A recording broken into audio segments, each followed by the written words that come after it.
So if you have a set of older irons, you very well may recognize this.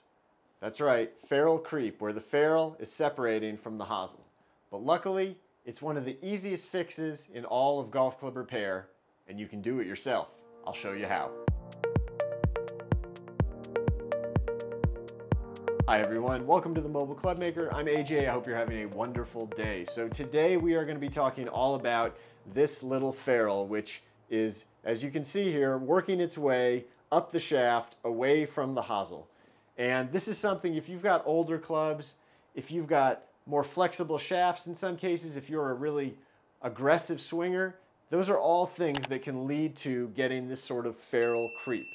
Luckily, it's very simple, very inexpensive, and very quick to fix, and you can do it at home. So we're going to go through the process. It's really just 3 simple steps to get this ferrule back on looking perfect. Now let me just start off by saying, I don't want you to worry that this is in some way indicating that the golf club is damaged. This ferrule, again, is purely cosmetic, and just because it's slipping away from the hosel, that doesn't mean that the head's going to fall off or something's going to get damaged if you swing the golf clubs.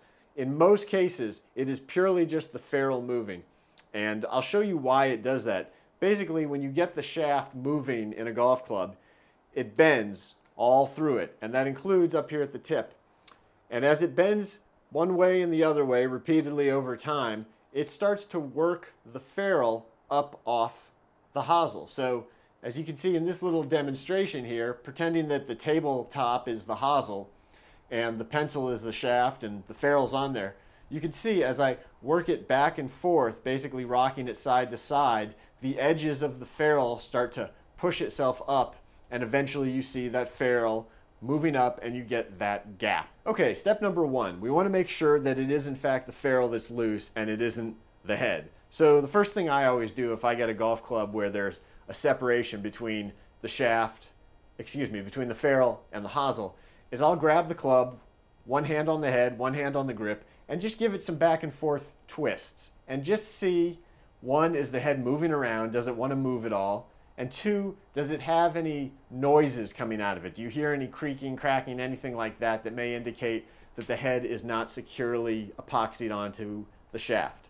Now, if the head moves around or you hear some of those noises, I would say stop watching this video, or, well, finish watching this video, but then go down below in the description. I'm going to put a link to a video I did about reattaching a loose head, because if the head is moving or if the head is creaking or cracking, you definitely want to get that taken care of before you move on to the ferrule. So again, first thing we make sure of, the head is not moving. In most cases, it won't be, and we can move on to step number 2. Okay, step number 2, you're going to have 2 situations that you may come across. The first one being the ferrule is going to be easy to move. You can basically just sort of twist it with your fingers, move it up and down a little bit, slide it around, and you can do that without any sort of help, any sort of tools or anything.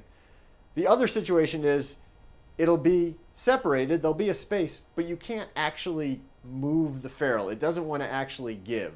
So you need to be able to work with the ferrule. You need to be able to slide it around so we can attach it back up against the hosel. The easiest way to do that, by far the simplest way, is all you need is your kitchen sink. What we're going to do is basically just turn on the water and get the water as hot as you can get it just coming out of the tap. This doesn't need to be boiling water. It doesn't need to be super hot water. Just the hottest water that you can get out of your sink in your kitchen. Once you get that water good and hot, you're basically just going to sit the ferrule under that stream of water for, say, 20 seconds, something like that. Maybe it takes a little longer, maybe it takes a little less, depending on the ferrule, depending on the temperature of the water. But you're basically just trying to soften up the plastic. The ferrules are just plastic, so we're just trying to soften them up a little bit to make them a little easier to move. At a certain point, you're going to be able to basically grab the ferrule and kind of twist it around, move it, slide it up and down a little bit. And that's what we want. We want to be able to have a little bit of movement in that ferrule so we can slide it back up against the hosel when we're ready for step number 3. Okay, we've got our ferrule able to move around. As you can see, I can twist this ferrule, I can slide it up, I can slide it down. This is what we want at this point. We want to be able to move it around so we can reattach it. Now, you may find that there's just some old epoxy, some just sort of gunk in this cavity in this space between the hosel and the ferrule. If it's there, it's up to you. You can either clean it out just using a little utility knife and scraping it out a little bit, or you can leave it. As long as the ferrule can sit and slide back up and be flush against the hosel, you don't need to worry about what's underneath there. At this point, we're going to talk about gluing it back down. Now, the recommended way, the best way to do this is to get some golf epoxy or some two-part epoxy, really. It doesn't have to be golf specific. It can be any two-part epoxy. Now, I have told people in a pinch that you can do this with super glue. Now, this is the only time I will ever recommend using super glue for any golf-related club building activity. But because, again, the ferrule is not actually doing anything, it's purely cosmetic, we can use a little bit of super glue. But in general, I would say if you have some sort of epoxy, some sort of two-part epoxy, that's going to be the best way to go about this.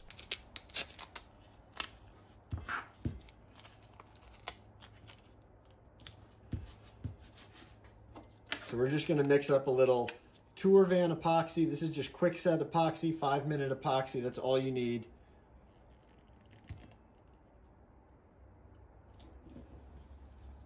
Just get a little puddle there of that. And we're just going to mix this together for about 30 seconds.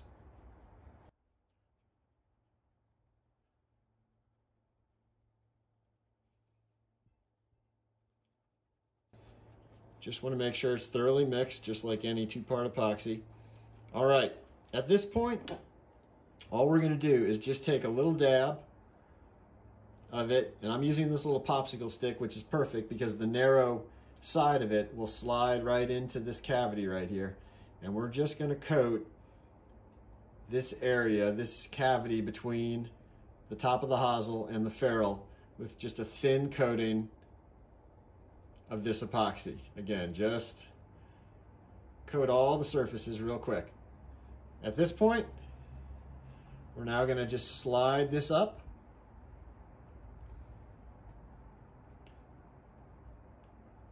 Just like that.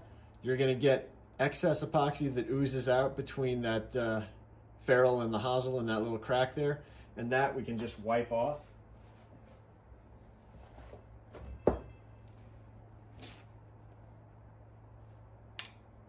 With a little bit of paper towel. Just like that. If you wanted to go back, you could get a little grip solvent or mineral spirits and just make sure that you got all the epoxy off here so there's no leftover residue. But that is right there the entire process. Let this dry for 5 or 10 minutes and the club is good to go. Okay, look at that. Under 5 minutes and you've just finished doing your first golf club repair. So well done. As you can see, this was very simple. It is very easy. So even if you have 5, 6, 7 of your irons all having those ferrules creeping up, you can basically just mix up some epoxy and just knock them all out one after the other, get them all done at one time, let them dry, and those clubs will be good as new. Hey, if you enjoyed this video, please go down below, like, comment, subscribe, hit the bell icon so you'll be alerted when I post new videos. I'm on Patreon. You can find me there and support me at AJ Golf, and you can find me on Instagram at Mobile Club Maker. We'll see you next time. Bye.